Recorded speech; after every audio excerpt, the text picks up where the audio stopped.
Madhavi Bush, the SEBI chairperson, was our graduating officiator. And she mentioned, so she's also an IMA alum, and she mentioned how it was like a pressure cooker for her. We've had case studies that are more than 100 years old. So we need to understand what an MBA really is. It is not a golden ticket. Does that mean that it is not worth doing an MBA from a normal institute which doesn't have the top preschool tag? Is an MBA worth it? Is an MBA really worth it? With India's job market shifting, the value of MBA is being questioned more than ever. Top B schools or IIMs are still prestigious, but specialized skills seems to be taking over the lead. Recently, an IIM graduate shared his regret over the burden of expectations and the mismatch between his degree and job satisfaction. So, with rising fees and no job guarantee, is MBA still a smart investment? Or are we paying a high price for an uncertain returns? Let's discuss whether an MBA is still the golden ticket or losing its shine. To help us explore this, we have Anirudh Rapol with us. Anirudh became a chartered accountant at just 21 with an Air 42 and worked with KPMG across India, Singapore, London, and Stockholm. Then he chose IMA for his MBA despite admits from top schools like IMB and ISB. Today, Anirudh shares his journey with thousands of MBA aspirants on social media. Anirudh, we are excited to hear your insights on whether an MBA is still a good investment in today's job market. Over to you with our very first question of the session. What was your primary motivation for pursuing an MBA? And why did you choose IMA specifically? Hey Surya, thank you so much for the introduction. So to begin with, why I wanted to do an MBA was for two reasons. I was working abroad and I was with KPMG in their audit department, and then I moved to deal advisory. So I dealt with a lot of clients on the industry side. So, and that was something that I wanted to work on the other side of the table. But the shift is not that easy, especially with some considerable amount of experience I had in the present field. So an MBA was a perfect gateway to enter that domain, specifically in terms of strategy or internal consulting. An MBA really helps you open certain doors for that. So that was my one motive. The other one was I wanted to come back to India, and what best way to come back other than doing an MBA. Of course, there are different channels, but I thought this was the perfect fit for me. So that's why I chose to do an MBA.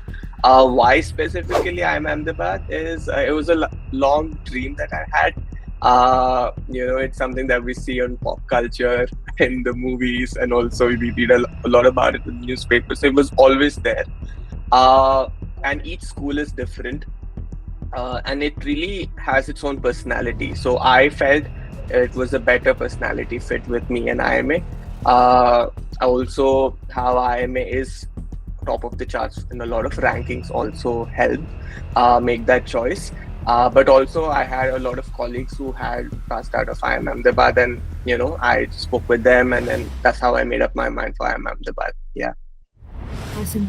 Your journey has been very inspiring for a lot of people, and that's what I understood from your socials as well. There are a lot of comments that says your journey is very inspiring.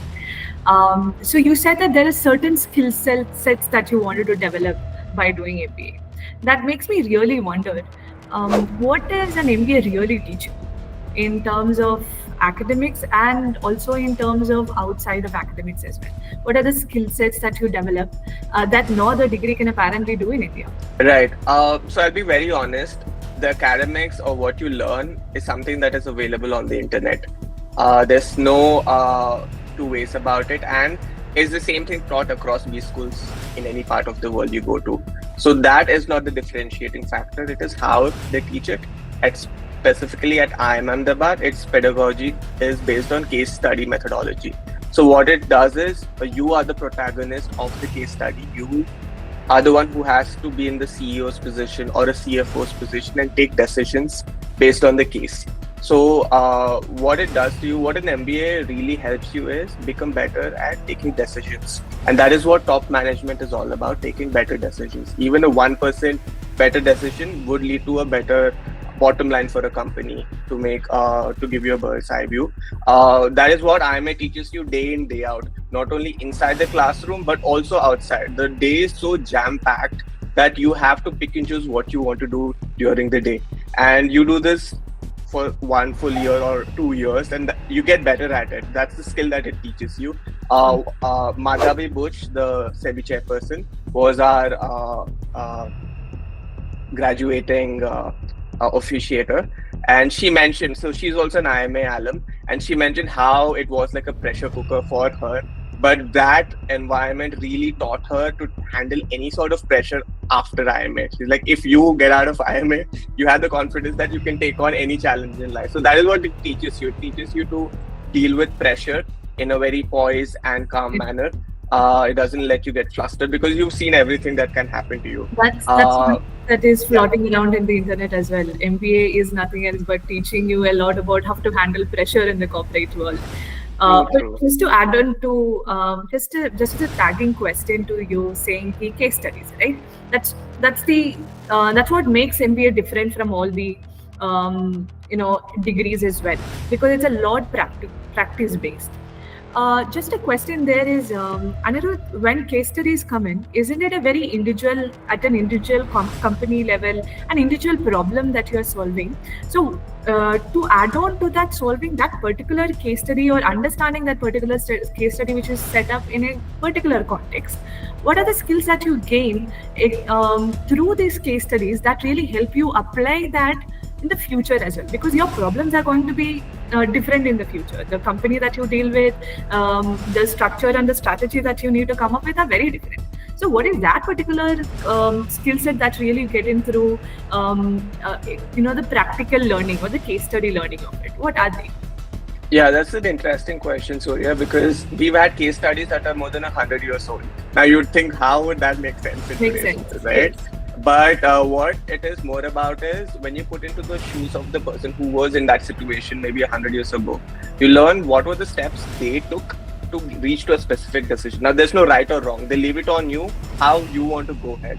So what it teaches you is how to approach a problem statement, how do you break that down, and then what are the different facets you want to evaluate, and then take an informed choice, not just on your own. You discuss with your peers, your colleagues, your other people in your group and team, and come to a consensus, or you go ahead with your own choice. So that whole structure is what teaches you through this case methodology. I mean, that is something you take back. So irrespective of what problem you're facing in the future, you have an approach that you can take to tackle that situation. I think that is what comes out of this whole pedagogy, and it's really helpful. Understood. Yeah. And you absolutely believe that the kind of experience that you got, because you were also working before joining an MBA, and it wasn't anywhere, it was with KPMG as well, where you had good exposure as well, right? So you absolutely believe that from whatever you have gained, the experiences that you have gained through your job earlier, you've absolutely gained a lot more in MBA? Now again, it depends, right? So we need to understand what an MBA really is. It is not a golden ticket. It is not an ends. It's just a means. Because just because you got an MBA doesn't mean your life is set. You still have to work hard. You still have to put in effort in your personal or professional development. What it really does is it is a signal to the world that you got into a top business school, which has very strict criteria to get into, which means you have something in you that companies can, take a chance on. So that is what an MBA does. It's a signaling tool that you put out in the market that, hey, I'm out here. I am good. You can consider me to take up a position in your company or things like that. So that expectation has to be there. For example, if you're somebody who wants to start a business, you don't need an MBA. Just go do it. An MBA can be beneficial, of course, and a lot of entrepreneurs who are out there have had an MBA before. But it's more of a signaling tool. It is just another peacock feather in your hat. That's how you should see it. And I think that's when it helps you manage your expectations as well. On that thread, Anirudh, do you think it's worth to do MBA from any management institute? Or as you mentioned, it's not a lot about the degree that you do, but it's also a lot weightage is on which institute you're able to crack, because if I mean the recruiters believe that if you are able to crack that criteria, there's something in you, right? Does that mean that it is not worth doing an MBA from a normal institute which doesn't have the top P school tag? That's a good question. I would say if you're doing an MBA, it really matters where you're doing it. Mm. Like I said, what you're learning is going to be the same, and the same thing you can learn online as well through a certification. But the value of that certification is not going to be the same as the value of the degree you get from, let's say, a Harvard or an ISB or an IIM Ahmedabad, right? So it is where you do that is also very important. Anyone who is looking to get into an MBA, I would definitely suggest if you're doing it in India, see the NIRF rankings and choose accordingly. Those are ranked institutions, and it makes sense to do from those sort of institutions because they have a legacy, they have a robust mechanism of teaching their students and everything, and they have processes set in place. So definitely, ranked institutions is where you should aim for. Yeah. Since we are in the topic of choosing institute, one main criteria these days for choosing institute is also the cost attached to it, right? Because MBA is not cheap. So the real question arises of, is MBA worth the ROI? Right. ROI is a big topic around MBA. So let's discuss a bit on that. What is your perspective on what is the real cost of MBA? Is it just the fee that is attached to it, or there's more to it? The opportunity cost, the living expenses, the fee, of course. So where does it really start and where does it really end in terms of expenses? And how do we really look at the ROI? As someone who have done MBA and gotten out and on a job right now, how do you suggest the kids look at MBA and its ROI at the moment? That's a question a lot of people ask, of course, and also is a deciding factor to choosing a school. But what I would suggest is don't just see the tangible ROI, like you pay a fee and what is the salary that you're getting out of it in the first year. That is not how an MBA would work, because MBA is something, the true effect of it you would see maybe 5 years down the line, and you definitely see it over your career span, because the acceleration is more after the third, fourth, fifth year, maybe when you switch a job. So don't just see in the 1 year next year's placement, what is it, and that is my ROI. No, you should also consider the intangible ROIs that you get, the network that you're part of, the doors that it opens for you in the future. So it's really difficult to gauge what the true ROI of an MBA is. It's definitely not just tangible, but if you want to see tangible, for example, IMA's 1 year MBA is an FT ranked MBA, and it is it's number one rank for professional development in terms of a salary upgrade on the third year. It is the highest in the world. It even beats Harvard. So if you are looking at that, look at those factors as well. Like what is the salary upgrade you get on the third year, which is a common metric that is gauged across B schools in the world. So yeah, that plus also see where the alum is placed in their 5th year or 10th year. You'll have to do that kind of research through LinkedIn or whatever sources and analyze that as well and see if you can see yourself in that position in the 5th year and doing the similar roles or something. That is how you evaluate the intangible ROI as well. So yeah, it's a complicated topic, but getting into a ranked MBA definitely makes things a little bit easier to evaluate. Understood. So in that way, if you say ROI shouldn't be the only thing that you look at in terms of that too, a tangible ROI shouldn't be the only thing that you look at while choosing a college or while deciding whether you should do an MBA or not. What should be the 4 topmost things to consider while choosing a college for your MBA graduation? Right. The top 4 would be: 1, is there a fit with your goals? Like, are the specializations offered at that MBA school match to what you want to do post MBA? That is one thing. Second is, how strong is the alum base? Because it's all about the network eventually. Because it's a lot about how people perceive the MBA degree. So if the alum base is strong, your own value of the degree attached to whatever it is also going to be strong. So alum base definitely you should see. Then you should see the cost as well. Is it within your budget or no? Because for example, if you are going to do an MBA abroad, but you eventually want to come back to India and work, there would be a salary mismatch in what you're going to pay for your loan versus what you're going to earn in India. So you have to take that decision as well. The fourth would be, I mean, for me, how fun the MBA college is going to be. Like, you don't want to go to a boarding school, right? So yeah, that was also Because I another am, factor. sorry, I am a fun. Yeah, definitely. Yeah. Even in the pressureful situation, you were able to. Yeah, it is. Yeah, I mean, every minute is accounted for at IMA. You're always under some sort of pressure or work. Something is going on, but people find time to do things that they want to do. So yeah, that's how you manage them, and that's what you learn from IMA as well. Okay, awesome, awesome. So that makes us coming to the hottest, I would say the hottest question of the day. In today's dynamic Indian economy, does it still make sense to pursue an MBA? Why or why not? Yeah, like I said, signaling is what an MBA is, and signaling was a tool that has been in existence since humanity is there. So it is going to be always there. There's so many people. How do you pick somebody who's good or no? An MBA is a good proxy for the value that you bring in on the table. So it is still valuable, but it is not the only choice or the only path you can take. So definitely evaluate, be sure of why you want to do the MBA, have that expectation clear in your head. Like, this is the reason why I want to do an MBA, because that is very important for you, so that you don't regret later on that I didn't get what I thought I would get from this MBA. So that expectation has to be clear. There is still a lot of scope that is available for an MBA grad. The value that they can bring in this changing world, when the AI is coming in and things like that, there's definitely a lot of leadership skills people would need.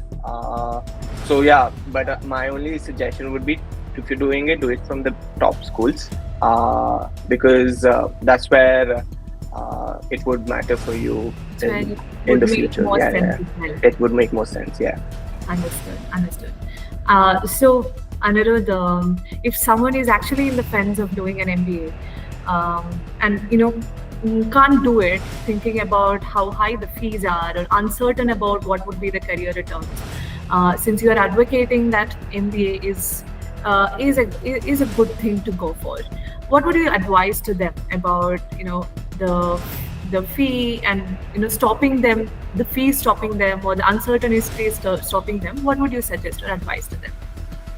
So, I mean, if somebody has decided that MBA is the way forward, which I'm not saying is the only way, but if they've decided it is, the top schools, if you get an admit, there's a very easy process to get a loan. Most people I know have done their MBA via an education loan. Have you taken an education loan? I also have taken an education loan, and it's an easy process to get a loan as well. And I feel it pays off itself eventually. You get tax benefits as well on the interest, so that's another plus. So yeah, overall financing is easily available. I don't think it is the biggest hurdle for somebody who's doing an MBA, but it makes sense to do financing only if it is from the top B school or a ranked business school, because that's where you get your things back eventually. Yeah. Understood. And career, as in someone who is stuck in terms of career outcome, what would it be? As in, you have throughout the session mentioned that choose the college that you go in, as in that would give you the outcome that you are looking for, and skills is also something that you will learn from the school that you choose as well, right? Yeah. I mean, yeah, of course, there's a lot of career shifts that happen once you do an MBA. But more often than not, people do go back to the domain that they were in, if that is what they want, because they get to then climb the corporate ladder in that domain. But if you want a 180-degree shift, what generally happens is you might have to start at a lower position because you're learning a new thing.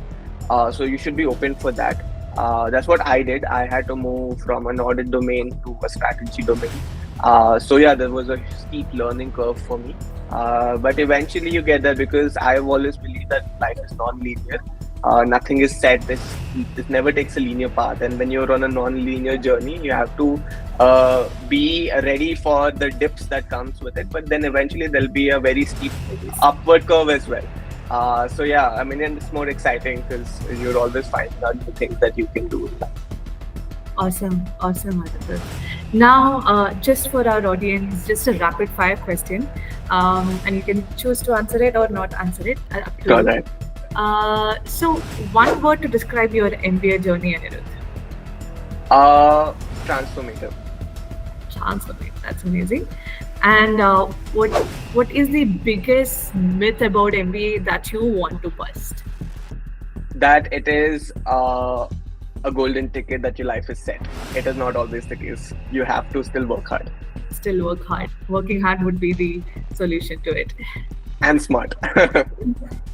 True, true. And the most underrated skill that you gained during your MBA. Negotiation and persuasion definitely helps. Mm. Does that mean you learn how to manipulate as well? Just putting it there. It is also a skill, but if you're doing it for the right intentions, I don't know, it's a gray area for sure. Sure, sure. Okay, last. First thing that you did after you got your admit letter from, I would say from, not from ISB and IMB, because you always had the dream of IMA. So what did you first do after you got the admit letter from IMA? So I was at a diner when I was opening the confirmation email. I was buying my lunch, and then I saw it. I saw the word congratulations, and I was like so happy. And then I immediately called my wife. That's what I did. That's Yeah. awesome. Yeah, Pretty sure your entire family would have been really excited about it. yeah. And then of course my mom and dad, and they were like very, very happy for me. Awesome, awesome. Okay, Anirudh, so wrapping up the entire session altogether, the last rapid fire question would be, is an MBA worth it?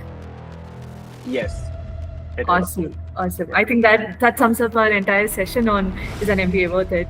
And thank you so much, Anirudh, for joining us today. It has been truly inspiring to listen to your stories and amazing to listen to your thoughts as well around MBA. And for everyone out there, he has amazing social media platforms as well, where he shares his entire thoughts around MBA and his journey around joining IMA and the things that he learned there as well. So do check it out in the description, the link to his socials. Thank you so much, Anirudh, for joining us today.